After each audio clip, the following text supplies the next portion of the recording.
Wales is a nation defined by its geographical boundaries, people, culture and language.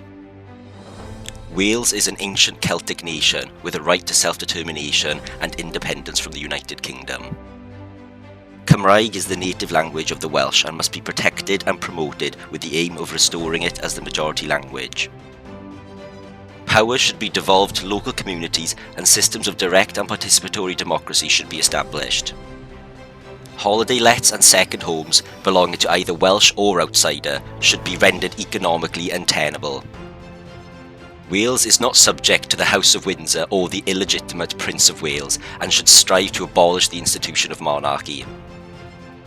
Wales's resources belong to the Welsh people and England should be required to pay for the resources that it extracts.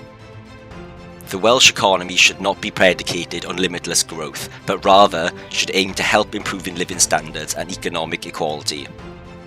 Wales should foster close ties with fellow Celtic nations and aid them in their struggle for autonomy, in addition to other small nations.